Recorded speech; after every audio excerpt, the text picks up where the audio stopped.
sort of like a nail on a chalkboard. That not a pleasant sound.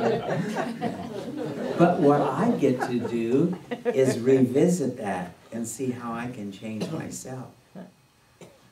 And it's an opportunity for growth, unfoldment, and the expansion of life.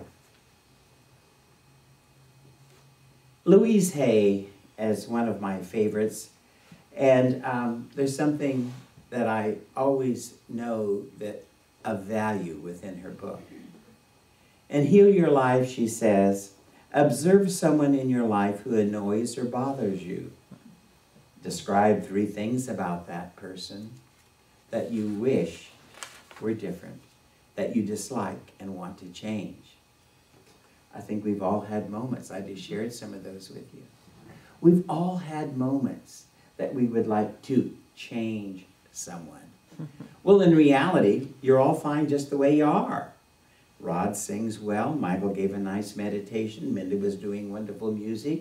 The food angels always show up with full pots and bowls and serving utensils. All of you come to the center on. That's all part of being this community. And we're fine just as we are.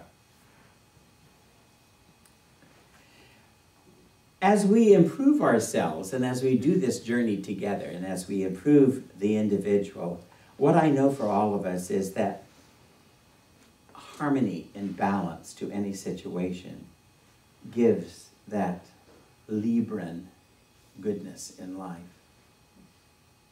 That when we see things as they truly are, not as we wish them, but see people in the truth and all situations in the truth, then we're living and knowing that the family and the community that we are in is one that honors the individual soul and one that has the merit that wants us to keep coming back and learning more. I call them opportunities for adjustment. What used to pucker me doesn't anymore. And what I have found is that I have lived my life, that as I journey it, things that used to cause a little irritation, like a rock in a shoe, I do have the intelligence to remove that rock, but it doesn't bother anymore. It's the wisdom that we acquire through living. One of the things that I love to say when I show up sometimes is that, well, I'm here to make myself an attractive nuisance. And we all have that opportunity to show up and brighten up and be that which we choose. Families are important. Communities are important. If we didn't have our family and extended family and communities and our biological families, we wouldn't have our first teachers. Our family is our first teacher. Well, we're known to them, and they're known to us. We build a bond with that parenting, the siblings, the relations. All of them are teachers. I look back at some of my family tree, not all hanging by their fingers, I mean, but the families, the aunts, the uncles, the cousins, the family of biological coming into this world with. Well, these are all teachers. And many times what I have learned from my family tree is what not to do, how not to be, and what not to say. But they all have brought me to where I am today. And for that, I'm grateful. There's always a tuition to be paid for everything that we learn, and certainly my family has been an opportunity to pay my tuition, which I bless them for it. I realize that just because they're relatives, that doesn't mean they're an A+ teacher, and that I have the process and the intellect to know the difference. But I love them, and it's okay. There are 3 areas that I believe that all of us can support each other in.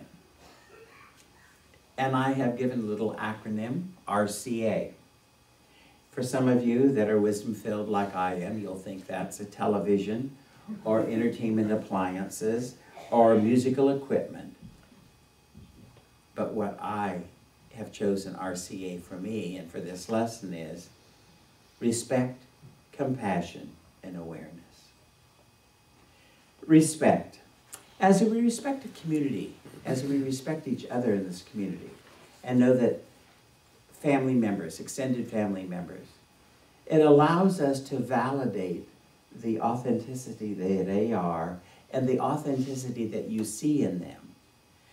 Respect is to consider the value that they bring to your life. And as you respect that, there's a reward, a givingness from that individual to you.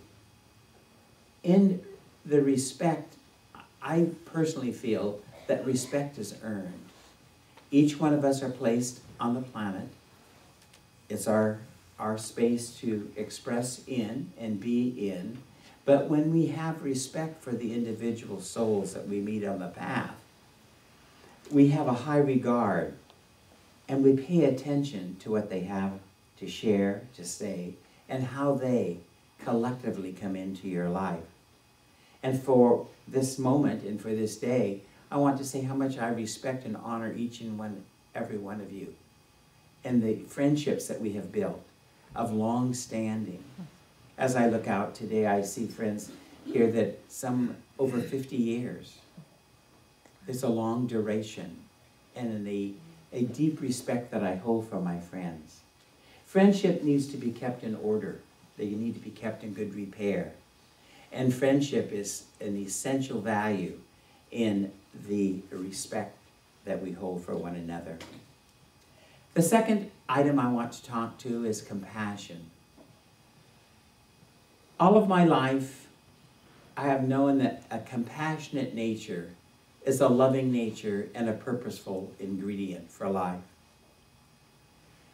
We are equipped to carry a sympathetic and a caring greeting to each and every one. There's something within us, our native intelligence, our personal DNA, that brings us a certain essence and a feeling of well-being when we express from a compassionate nature. When we are in that state of compassion, we have the opportunity toward our community and toward our extended family and our friends to have that loving nature extended to everyone. Compassion to me is like a mental handshake or a hug. It's something that we note, something that we share, and something that we can give. My third choice today is awareness.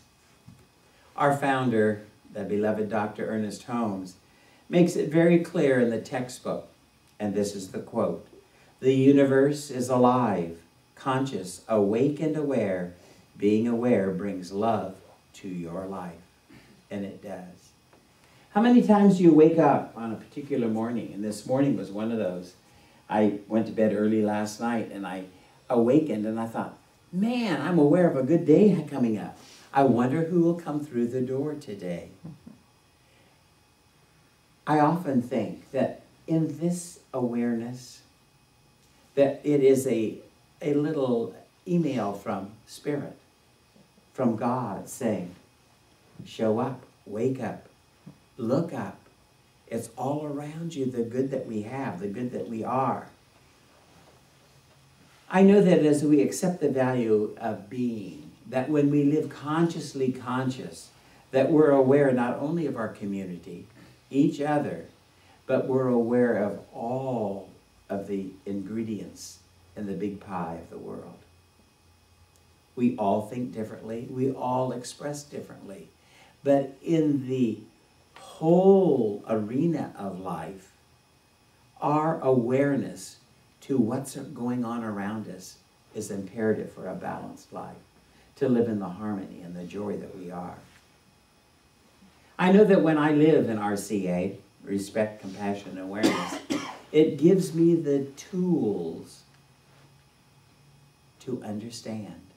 It gives me the tools to understand what religious science does for the individual, for me, for you.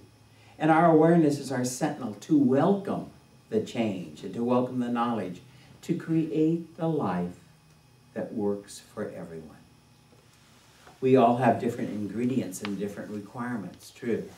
but there has to be, and that the demand of spirit knows that as we recognize what is needed, that the respect and the compassion and the awareness makes it all come to fruition. As my lesson nears completion today, I'm opening up and wanting you to open up your RCA. Open up those values. Look at it long and hard. Look at it to see what it can do. See where you are. I'm knowing that your mental awareness is your key for the changes you wish to make in your life. And we all have desires. And the first of the year, these first 4 chapters, are filled with good tools to allow us to be that which we choose, that which we wish. Life is good. Life is very good. And all of us, collectively, make it so. And what I know, too, is that your consciousness will either keep you there or it will lift you to a higher level. And that the universe is impersonal.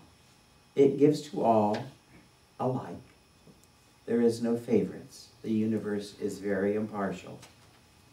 Its nature is to impart, and it is ours to receive. I look at all of life as that big heart, and as it opens up, it blooms, and we extract and take and share and give and are that which is the truth of life.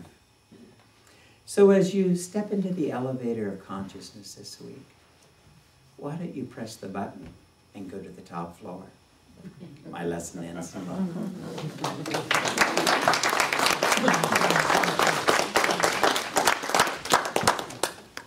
So if the ushers will come forth, this is